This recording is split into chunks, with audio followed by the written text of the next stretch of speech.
Jackie Foster pinapatigil na ng mga netizens sa pambabanat kay Kylene Alcantara.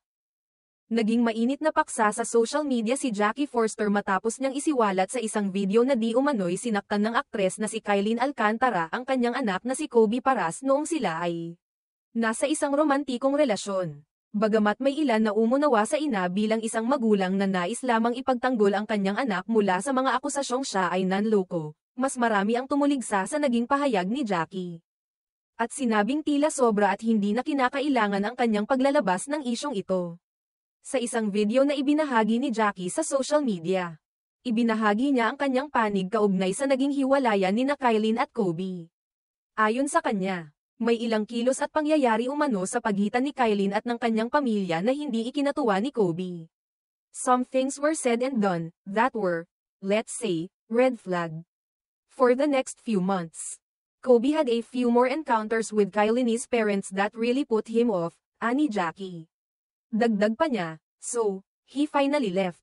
Kobe gives his all. He's generous. He's kind. He sticks to one. But when he is made to feel a certain way, he's done.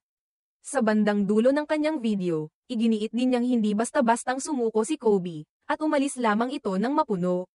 Gayunpaman, hindi lahat ng netizens ay naniwala sa kanyang salaysay. Sa halip, maraming gumagamit ng social media ang naghayag ng pagkadismaya sa mga pahayag ni Jackie. Ayon sa ilan, tila ginagawang biktima ng ina ang kanyang sarili, imbes na hayaang ang kanyang anak ang direktang magsalita tungkol sa issue. Parang nabinat na si tita, kung ano-ano na lang sinasabi. Feeling ko siya yung iniwan, komento ng isang netizen. Mas malamang kwento mo lang yan. Pinapalabas mong masama si Kylene, dagdag pa ng isa. May mga nagduda rin sa akusasyon ni Jackie ukol sa pananakit, at binigyang diin ang malaking pagkakaiba ng laki at pangangatawan ni Kobe kumpara kay Kylene. Ang laki ni Kobe, tapos si Kylene raw nanakit. Ay grabe na talaga yan, sabi ng isang netizen. Mayroon pang nagbanta, cyber libel na ito, Miss Jackie. Manahimik ka na, bukod sa mga isyong moral. Binatikos din si Jackie sa pagiging labis na sangkot sa personal na relasyon ng kanyang anak. Marami ang nagsabing hindi na dapat pinakikialaman ng mga magulang ang love life ng kanilang mga anak. Lalo na kung sila ay nasa hustong gulang na. Dapat mga nanay hindi na nakikialam sa relasyon ng anak. May sariling buhay na yan, pahayag ng isa pang user. Hindi rin nakaligtas si Kobe sa pangungutya, at tinawag pa ng ilan na, mama's boy. Ayon sa isang komento, ayan tuloy, nanay pa ang tagapagsalita niya. Sa dulo, si Kobe ang lumabas na mama's boy.